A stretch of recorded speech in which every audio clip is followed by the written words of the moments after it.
The moment I walked into Vaughn Industries, the air changed. Cold, sterile, controlled. Exactly like the man who had ruined my life. My name is Isla Vaughn, but the receptionist did not know that. She smiled politely at the woman standing before her desk. "Dr. Morgan Reeves?" she asked, checking her appointment list. I nodded calmly. "Yes. I'm here as the psychological consultant for the executive wellness review." She gestured toward the elevator, completely unaware that I had once been the rightful heir to this building. The daughter locked away in a psychiatric facility so my stepbrother could steal everything my father had built. I had spent 3 years planning this moment. 3 years becoming someone else, earning credentials, building a new identity from nothing. As the elevator rose toward the executive floor, my reflection stared back at me from the mirrored walls. I looked professional, composed, completely unrecognizable from the broken girl they had dragged away in restraints. Under my beige coat, a tiny recording device pulsed faintly against my collar. Everything I captured today would become evidence, not just for the courts but for my revenge. When the elevator doors opened, he was waiting. Lucas Vaughn, my stepbrother. He wore an expensive suit, and that same confident grin I remembered from the night security pulled me from my father's funeral. "Dr. Reeves," he said, extending his hand. "Pleasure to meet you." I shook it steadily. "The pleasure will be mine." He did not recognize me, but he would. I had not always been Dr. Morgan Reeves. 3 years ago, I had been Isla Vaughn, 24 years old and still grieving my father's sudden death. Alexander Vaughn had built his company from nothing, turning a small manufacturing business into a tech empire worth hundreds of millions. When he died of a heart attack, I had expected to inherit everything. Instead, Lucas appeared at the funeral with lawyers and forged documents. My father had remarried when I was 12, bringing Lucas and his mother into our lives. I had never trusted him, but my father had wanted us to be family. He had given Lucas a position in the company, believing everyone deserved a chance. That generosity had been his mistake. At the reading of the will, Lucas produced a document claiming our father had changed everything a week before his death. According to the forgery, Lucas inherited controlling interest in Vaughn Industries while I received a small trust fund and nothing else. I protested immediately. "That's not possible. Dad would never." Lucas had smiled sadly at the lawyers. "My sister hasn't been well," he had said softly. "The grief has been difficult for her. She's been saying strange things, acting erratically." Within 2 weeks, he had staged a complete mental breakdown. Planted evidence of medication I had never taken. Paid witnesses to claim I had been violent and delusional. Then he had me committed to Lakewood Psychiatric Facility against my will, where I would spend the next 8 months fighting to prove my sanity while he consolidated his stolen empire. The psychiatric ward had been a nightmare designed to break me. White walls, constant observation, medications forced down my throat that made my thoughts fuzzy and my words slurred. Every time I tried to explain the truth, that Lucas had forged the will, that I was not sick, the doctors wrote it down as further evidence of paranoid delusions. "Your stepbrother is concerned about you," Dr. Phillips had said during one evaluation. "He says you've been accusing him of terrible things, making up elaborate conspiracy theories." I learned quickly that fighting made things worse. Resisting the medication led to restraints. Screaming the truth led to sedation. So I became compliant, quiet. I took the pills and attended the therapy sessions and pretended to accept my diagnosis of acute psychotic disorder. But I was planning the entire time. There was one nurse, Carmen, who believed me. She had worked at Lakewood for 15 years and had seen cases like mine before. Wealthy families warehousing inconvenient relatives. She risked her job to smuggle my phone out one night, letting me make a single call to a lawyer who specialized in wrongful commitment cases. That lawyer, Patricia Monroe, had been my lifeline. She worked quietly for months, building a case for my release while I played the role of a recovering patient. When I finally was released, I walked out of Lakewood with nothing but the clothes on my back and a burning need for justice. Lucas had stolen my inheritance, my reputation, and 8 months of my life. Now I was going to take everything from him. Before my release from Lakewood, I managed to retrieve something Lucas did not know existed. My father's watch. It had been sitting in an evidence locker at the facility. Personal effects from the night I had been committed. Lucas had never thought to search it. Hidden inside the watch's hollow casing was a tiny USB drive my father had given me months before his death. "If anything ever happens to me," he had said seriously, "this contains everything you need." At the time I had thought he was being paranoid. Now I understood he had known Lucas was dangerous. The USB contained audio recordings my father had secretly made. Conversations with the family lawyer Hugo Brennan, where they discussed changing the will after my father had caught Lucas embezzling company funds. "I want everything to go to Isla," my father's voice said clearly on the recording. "Lucas has proven he can't be trusted. I'm removing him from the company entirely." There was more. Evidence of Lucas's theft. Bank transfers he had tried to hide. Emails discussing how to cover his tracks. My father had been building a case against Lucas when his heart attack happened. Too convenient. Too perfectly timed. I spent my first month out of Lakewood living in a shelter, using library computers to research. I could not prove my father had been murdered. Not yet, but I could prove Lucas had forged the will. I just needed to do it in a way that destroyed him completely and publicly. That was when I developed my plan. I would not just reclaim my inheritance. I would expose Lucas for exactly what he was, in front of everyone who mattered. Building my new identity took careful planning and help from 2 people who became my allies. The first was Nina Tran, an investigative journalist who had been fired from a major newspaper for refusing to kill a story about corporate fraud. She was brilliant, angry, and had resources I needed. I contacted her through encrypted channels, explaining my situation and offering her the story of a lifetime. She agreed immediately. The second was Dr. Elias Keene, a forensic psychiatrist who specialized in cases of wrongful commitment. Patricia Monroe had connected us, and Dr. Keene had been instrumental in getting me released from Lakewood. He reviewed my case files and testified that I had been improperly diagnosed and illegally confined. Now he was helping me build credentials as Dr. Morgan Reeves. I had always had a degree in psychology.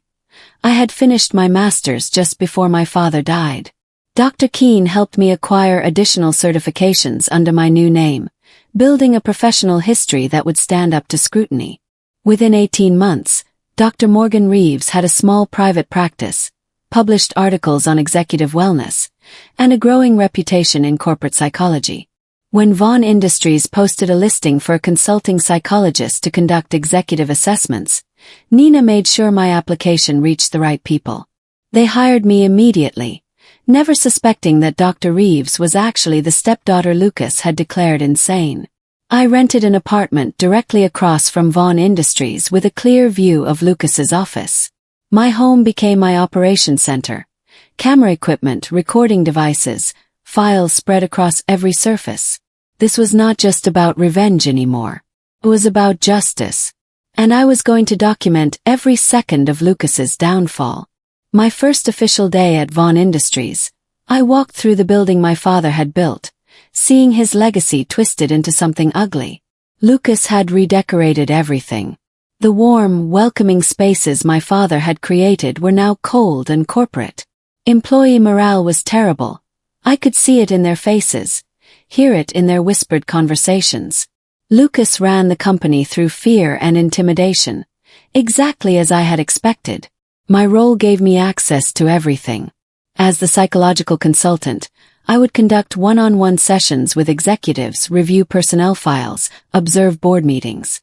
I had legitimate reasons to be everywhere, ask anything, record everything. The recording device I wore was sophisticated, voice-activated, encrypted, nearly invisible. Everything was admissible in court as long as I was a party to the conversation or had consent for therapeutic recording, which my consulting contract provided. Lucas's first therapy session was scheduled for the following week. I spent the days before studying him from a distance, watching his patterns. He was paranoid and controlling, micromanaging every department. He had gained weight from stress and was drinking heavily. I could smell it on him even in the morning. When he finally sat down in my temporary office for our first session, I kept my expression neutral and professional. "Thank you for making time, Mr. Vaughn. These assessments help us identify stress factors and improve executive wellness." He leaned back in his chair, confident. "I appreciate the company investing in this. Running Vaughn Industries is demanding work. My father built something incredible, and I'm honored to continue his legacy." I smiled and made notes, my recorder capturing every word. "Tell me about your relationship with your father. That must be a significant responsibility." Lucas opened up more than I expected during our sessions. He was arrogant enough to believe he had gotten away with everything, comfortable enough to talk freely with his therapist. "My father was brilliant," he said during our second meeting. "But he was also soft, too trusting. He gave positions to people who didn't deserve them, made decisions based on emotion rather than strategy." I nodded encouragingly. "Did you disagree with his leadership style?" Lucas laughed. "Constantly. But he was stubborn. Refused to see that some people were liabilities." He paused, then added, "Like my stepsister. Isla was unstable even before his death. He refused to acknowledge it." I kept my face carefully neutral. "What happened to your stepsister?" "She had a breakdown after the funeral," Lucas said smoothly. "Started making wild accusations, claiming I had somehow stolen her inheritance. The grief made her delusional. We had to have her committed for her own safety." He shook his head sadly. "It was difficult but necessary. She's receiving treatment now. I hope she recovers." Every word was recorded, every lie documented. I steered the conversation carefully, drawing out his insecurities. "That must have been stressful, making that decision about your stepsister." "It was," he admitted. "But sometimes you have to make hard choices for the greater good. The company comes first." Over the following weeks, I built a psychological profile that showed Lucas as manipulative, narcissistic, and prone to justifying harmful actions. But more importantly, I was getting him to reveal pieces of the truth, bit by bit, session by session. He was so confident in his lies that he had started to believe them himself. While I worked on Lucas directly, Nina was working on the digital evidence. She was a skilled hacker, not that she would admit that publicly, and she had gained access to Vaughn Industries servers through a combination of social engineering and technical skill. What she found was damning. Lucas had been systematically moving company funds into offshore accounts under his name, fake vendor contracts, inflated consulting fees paid to shell companies he controlled. He had been embezzling for years, even before my father's death. "He's stolen at least 40 million, Nina told me during one of our encrypted video calls. "Probably more. The accounting is deliberately complex, but the pattern is clear." She had also found the original will my father had filed with the company's legal department. It matched exactly what was on the USB drive. Everything left to me, with Lucas explicitly removed due to breach of fiduciary duty and theft of company assets. "This version was supposed to be filed with probate court," Nina explained. "But Hugo Brennan, your family lawyer, never submitted it. Instead, he filed the forged version that gave Lucas everything." Hugo Brennan was another target. He had been paid handsomely for his cooperation. Nina had found the bank transfers. $500,000 deposited into his account 3 days after my father's funeral. We were building a case that would destroy everyone involved. But I needed more. I needed Lucas to confess, clearly and completely in his own words. I needed him to feel safe enough to tell the truth. That was when I convinced the board to approve a comprehensive psychological resilience review for all senior executives. It gave me even more access and a legitimate reason to dig deeper into confidential company records. The board meeting where I proposed the resilience review had been carefully orchestrated. I prepared a presentation showing how executive wellness directly impacted company performance, citing studies and industry standards. The board members were receptive. Several of them had worked with my father and remembered when the company culture had been better. Lucas tried to object initially. "I'm not sure we need this level of scrutiny," he said carefully. "Our executives are performing well." I smiled professionally. "Mr. Vaughn, this isn't about scrutiny. It's about support. High-performing executives face unique stressors. Identifying these early prevents burnout and improves retention."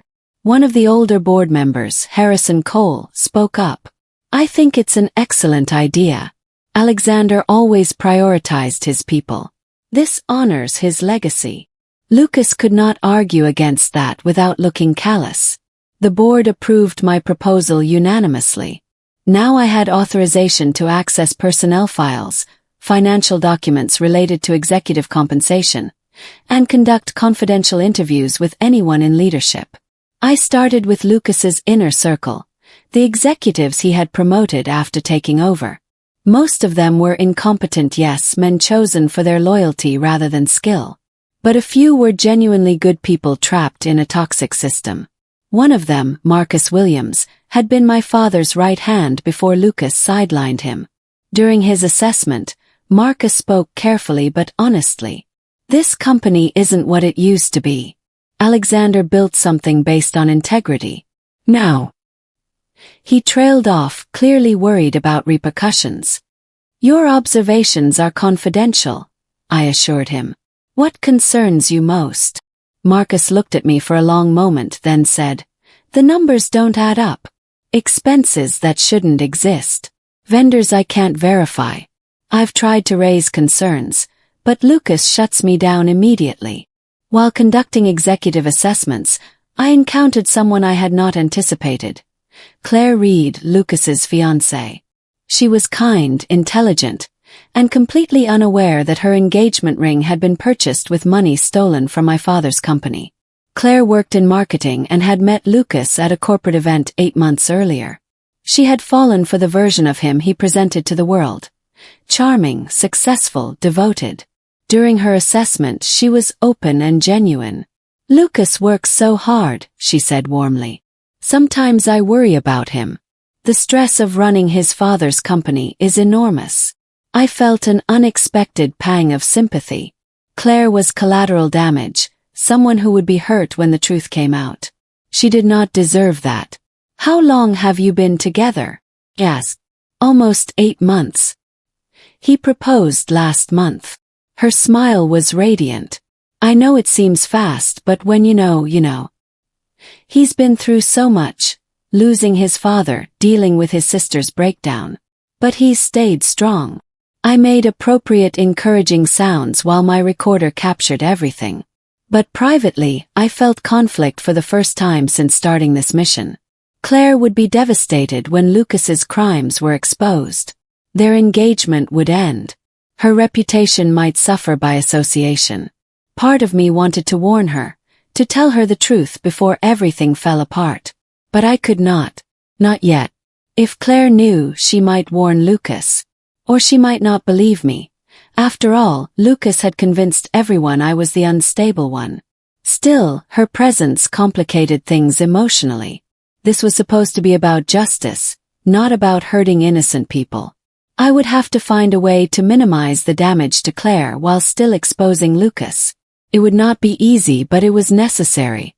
The key to my father's study had been in my possession since before Lakewood. I had hidden it in the lining of my purse that night, and security had not thought to check thoroughly. Now, 3 years later, I used that key during an after-hours gala Lucas hosted for investors. While everyone was distracted by champagne and presentations in the main hall, I slipped away to the executive wing. My father's old study had been locked since his death. Lucas used a different office, larger and more ostentatious. This room remained exactly as my father had left it, preserved like a shrine to legitimize Lucas's claim to the company. I locked the door behind me and worked quickly, my small flashlight illuminating familiar furniture. My father's desk, his bookshelf, The chair where he used to sit and talk to me about business philosophy and integrity. On the desk's surface, I found what I was looking for. Burn marks. Someone had used this desk to destroy documents, leaving scorch marks on the wood. I photographed everything, documenting the evidence. Then I searched the drawers, finding nothing. Lucas had cleaned them out. But behind my father's favorite photograph, the one of us at my college graduation, I found something Lucas had missed. A safe built into the wall, hidden behind the frame. I knew the combination, my birthday. Inside I found copies of everything. The real will. Financial reports showing Lucas's embezzlement. A letter my father had written to the board, dated 2 days before his death, outlining his intention to fire Lucas and report him to authorities. Lucas had destroyed the originals, but he had not known about my father's backup copies hidden in this safe. I photographed every document, my hands shaking with rage and vindication. Dr. Elias Keene had been working on a parallel investigation into Dr. Phillips, the psychiatrist who had diagnosed me at Lakewood. What he discovered was explosive. Dr. Phillips had received a payment of $200,000 from an offshore account controlled by Lucas, deposited 3 days before my psychiatric evaluation. The payment was disguised as a consulting fee for expert testimony in a family dispute. But the timing was unmistakable. Dr. Keene obtained bank records through legal channels, building a case for medical fraud and wrongful commitment. He also interviewed other patients Dr. Phillips had treated, finding a pattern of questionable diagnoses in cases involving wealthy families and inheritance disputes. "He's done this before," Dr. Keene told me grimly. "At least 4 other cases I can document where he declared someone mentally incompetent right before a major inheritance or divorce settlement. He's been paid by the opposing party every time. This was bigger than just my case. Dr. Phillips had made a career out of helping wealthy people warehouse inconvenient relatives. Now he was going to pay for it. Dr. Keene reported his findings to the state medical board and was preparing testimony for my eventual lawsuit. But more immediately, the connection between Lucas and Dr. Phillips was another piece of evidence showing the conspiracy to steal my inheritance. Nina traced the money trail from Lucas to Dr. Phillips through 3 different shell companies. The pattern was clear and documented. We had everything we needed except one thing: Lucas's own confession. I needed him to admit what he had done in his own words, clearly and without ambiguity. That was when I decided to push harder in our therapy sessions. During our 8th session, I steered Lucas toward the topic of his sister again. "You've mentioned Isla several times," I said carefully. "I sense some unresolved feelings there." Lucas shifted uncomfortably. "What do you mean?" "Guilt, perhaps. Even when commitments are necessary, they can be emotionally difficult." I kept my tone gentle and therapeutic. He was quiet for a long moment, then said, "You want to know the truth, Dr. Reeves? Sometimes I wonder if I did the right thing. Not about having her committed. She was genuinely unstable. But..." He trailed off. I waited patiently. The silence stretched. Then Lucas laughed, a sound without humor. "Everyone believed me. The doctors, the lawyers, the board. They all accepted my version of events without question. Even Isla herself eventually. She stopped fighting, stopped claiming I had stolen anything. She just gave up." His voice held satisfaction, not regret. "That must have been validating," I said neutrally. "It was necessary," Lucas corrected. "She would have destroyed everything our father built. She didn't have the vision or the strength to run this company. I saved Vaughn Industries. By having her committed. By doing what needed to be done," he said firmly. "Sometimes leadership requires difficult choices. Choices that others won't understand or appreciate." My recorder captured every word. His tone. His lack of remorse. The implicit admission that he had orchestrated my commitment not for my well-being, but to remove me as a threat to his control. It was not quite a full confession yet, but it was close. Very close. I decided it was time to trigger the final stage of my plan. Lucas announced a major product launch gala scheduled for 2 months away. Vaughn Industries was unveiling new technology my father had been developing before his death. Lucas had taken credit for the innovation, naturally, and was planning an elaborate event to impress investors and media. The gala would be held in the company's main atrium, with hundreds of guests and full press coverage. It was perfect. I decided this would be the stage for Lucas's exposure. Everything I had built, all the evidence Nina and Dr. Keene and I had gathered, would be revealed simultaneously. Lucas's crimes exposed in front of everyone who mattered. Nina agreed immediately when I proposed the plan. Simultaneous media leak, she said, her eyes bright with anticipation. I'll have the story ready to publish the moment you give the signal. Every major outlet will have it within minutes. But she also warned me seriously. Isla, if you do this, there's no going back. Your life will never be private again. Everyone will know what happened to you. Are you prepared for that? I considered her question carefully. Did I want my psychiatric commitment to become public knowledge? Did I want to be known forever as the heiress who had been locked away? The answer was yes, because my story would expose not just Lucas, but an entire system that allowed wealthy people to warehouse inconvenient family members. My exposure would help others trapped in similar situations. I'm ready, I told Nina. Let's destroy him. We spent the following weeks coordinating every detail. The evidence would be released in stages, each revelation building on the last, creating an unstoppable wave of scandal that would consume Lucas completely. Then Claire complicated everything. She appeared at my office unexpectedly one afternoon. Her expression troubled. Dr. Reeves, I know this is unusual, but I need to talk to someone. You've been helpful with the executive assessments, and She hesitated. I found something that doesn't make sense. I invited her to sit, my heart racing. What had she discovered? Claire pulled out her phone, showing me a photograph of a document. I was organizing Lucas's home office as a surprise. I found this in a locked drawer. It's a letter from his father, Lucas's stepfather, Alexander Vaughn.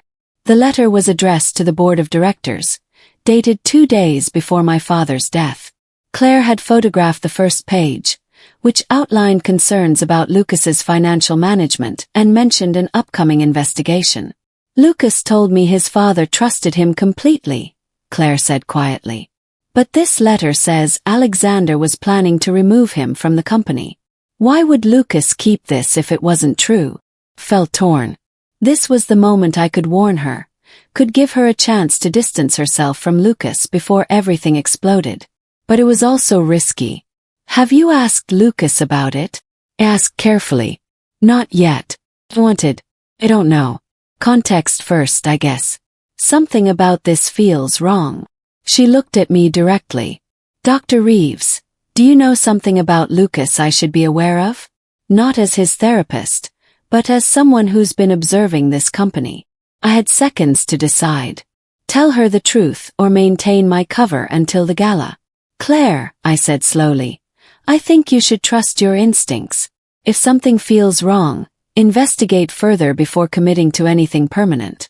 That's all I can say. Lucas's paranoia had been growing steadily over the past weeks. He started suspecting betrayal within his company, though he did not know specifically what to look for. During our most recent session, he was agitated and unfocused. Someone's been accessing files they shouldn't, he said abruptly. IT flagged unusual activity in our financial database. I've ordered a complete digital forensics sweep. My blood ran cold. If his security team was competent, they might find traces of Nina's intrusion. We had been careful, but nothing was perfect.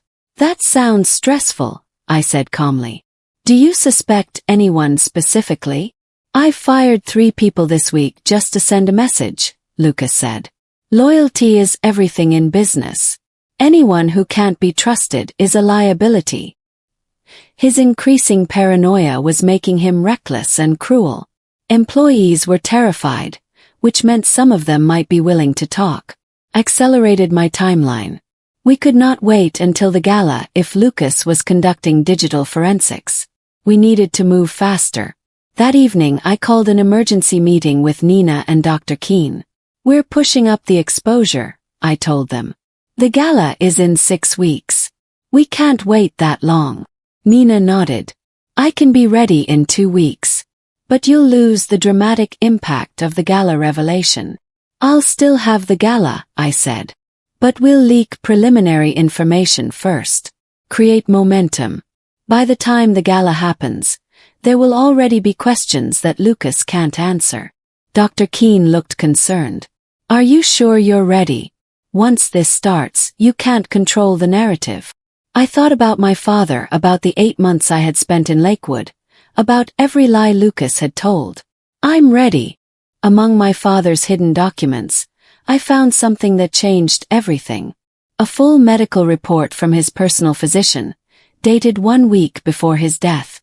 The report showed my father's heart was perfectly healthy. No arterial blockage. No concerning symptoms.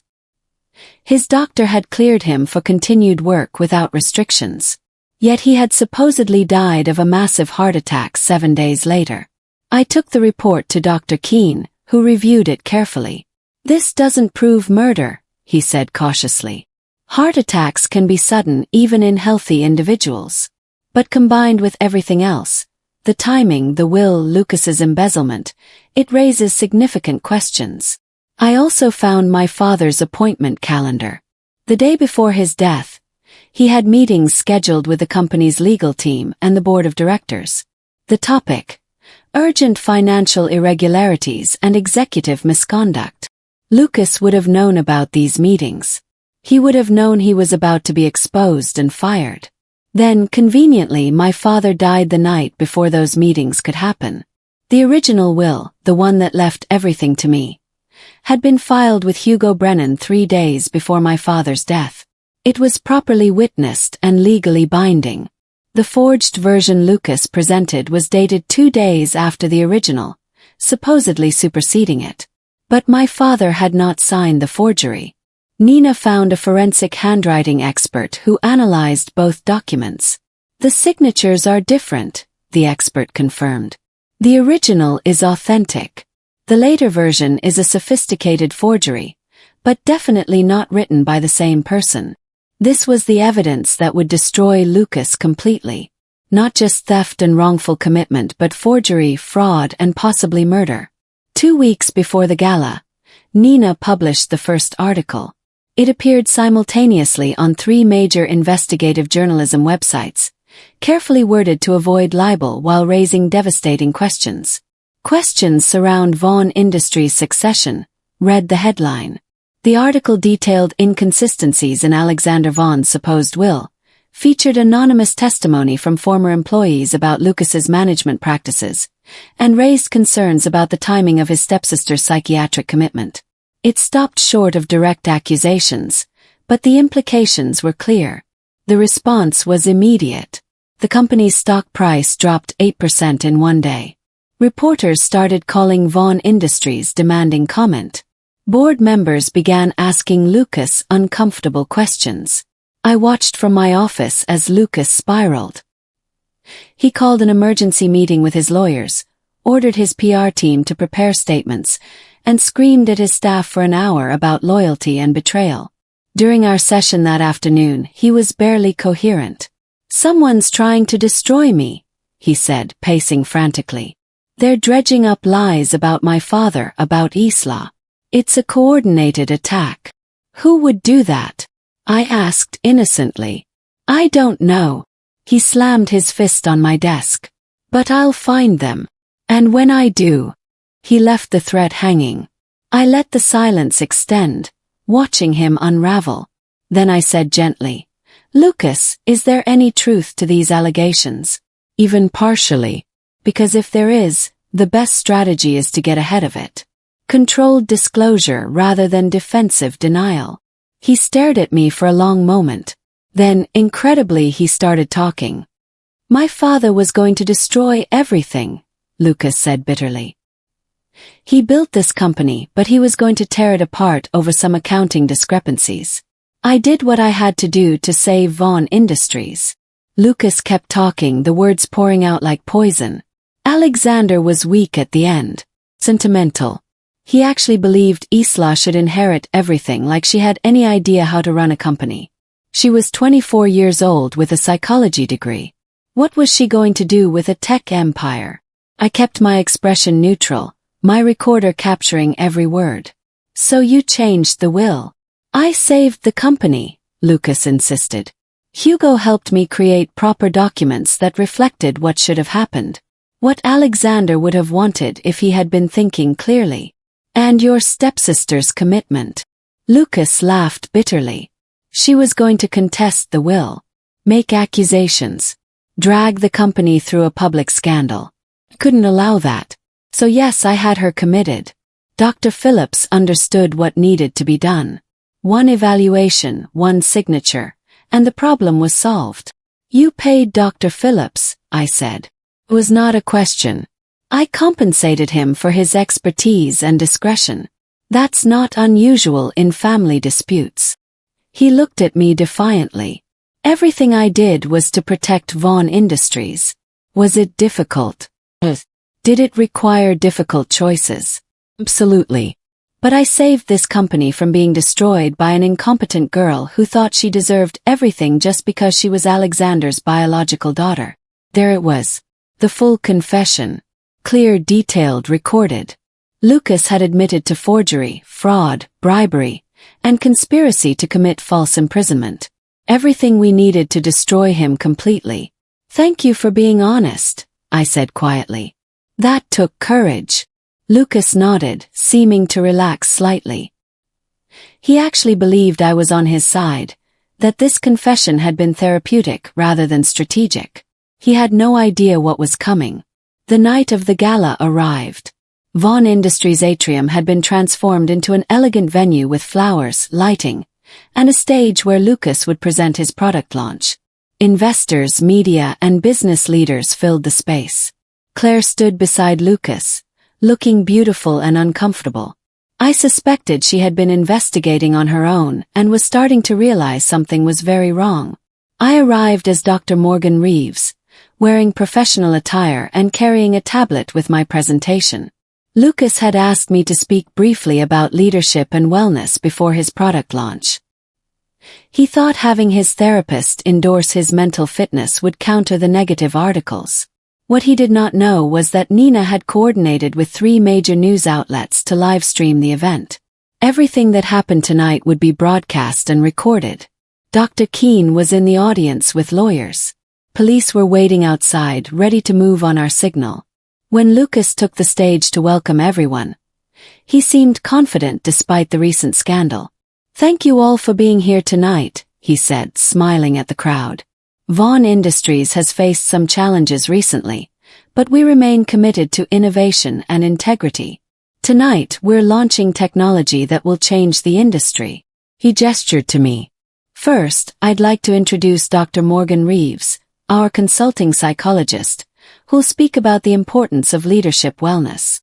I walked onto the stage, feeling hundreds of eyes on me.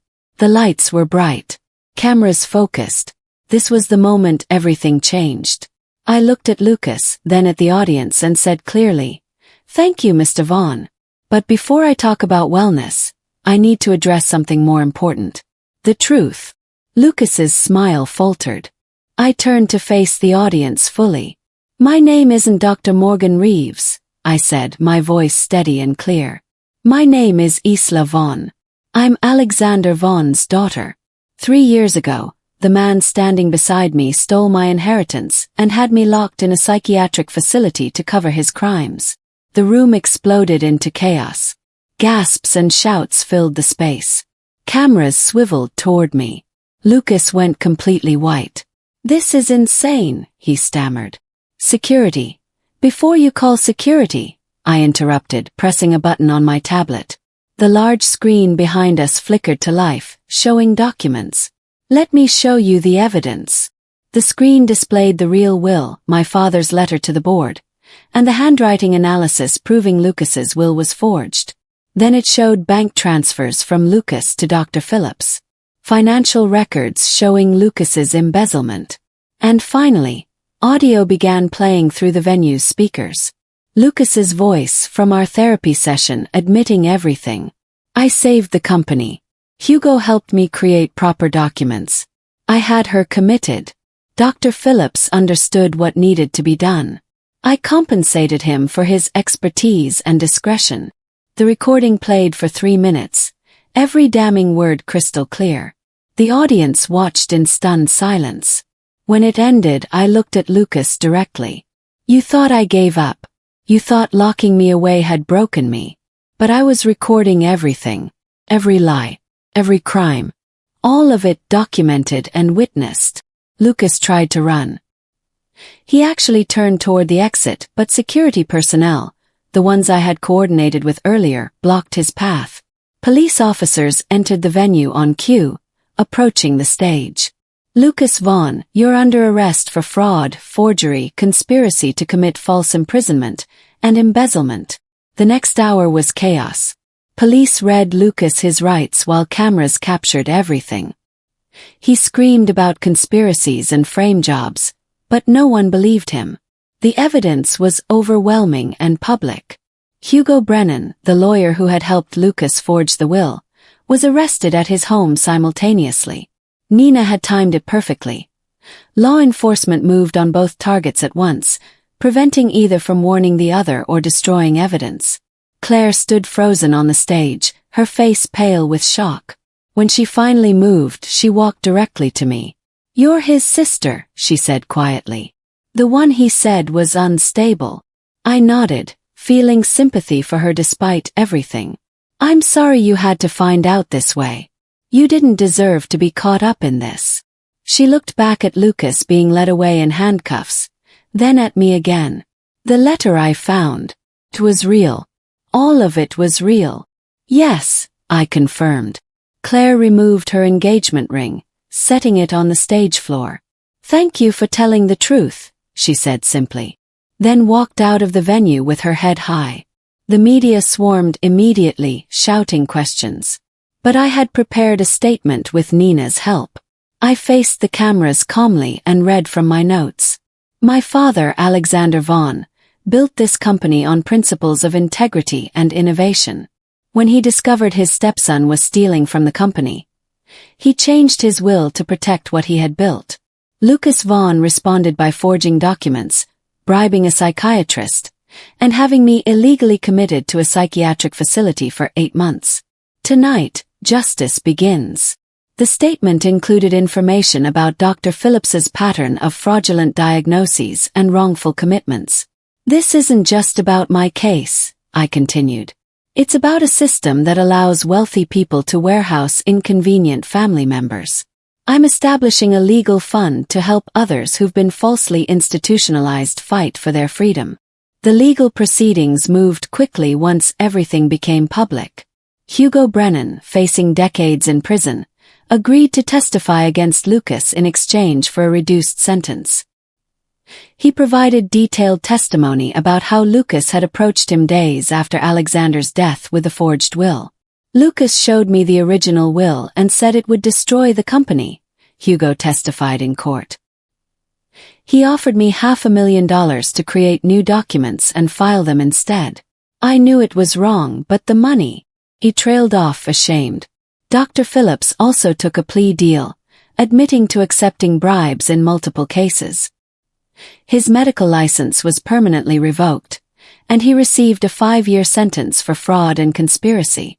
Lucas refused to plead guilty, maintaining his innocence despite the overwhelming evidence. His trial was a media spectacle, with every session broadcast and analyzed. I testified calmly, wearing my father's watch on my wrist. I described the night Lucas had me committed, the 8 months in Lakewood, the medication and isolation and constant gaslighting. They tried to convince me I was insane, I said clearly. But I knew the truth. I just had to survive long enough to prove it. The prosecution played the recordings from our therapy sessions. Lucas's own voice, admitting to everything, sealed his conviction.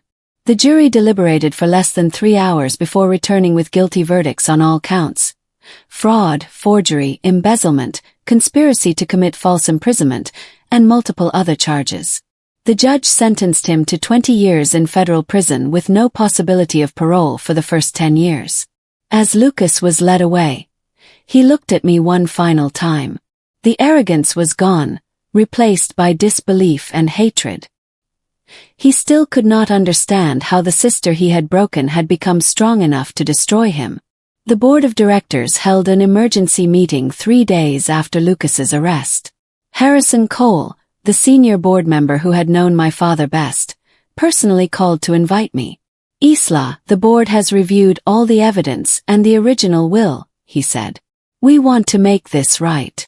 The meeting was formal but emotional. The board unanimously voted to recognize the original will as valid and reinstate me as the rightful owner of Vaughn Industries. They offered me the CEO position immediately. I stood before these people, some who had known me since childhood, others who had believed Lucas's lies about my mental health, and made a decision I had been considering for weeks. "I appreciate the board's recognition of my rights," I said carefully. "But I don't want to be CEO. Not now. Maybe not ever." I saw surprise on their faces and continued.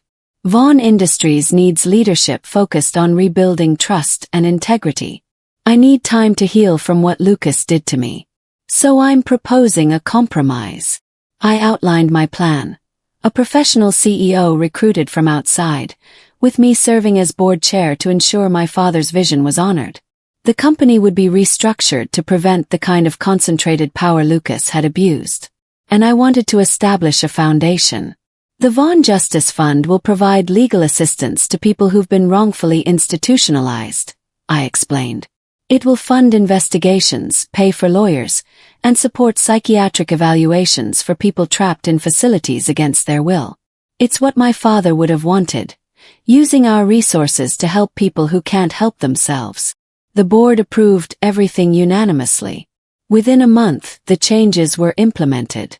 A respected executive named Catherine Hayes became CEO, bringing 20 years of experience and an impeccable reputation.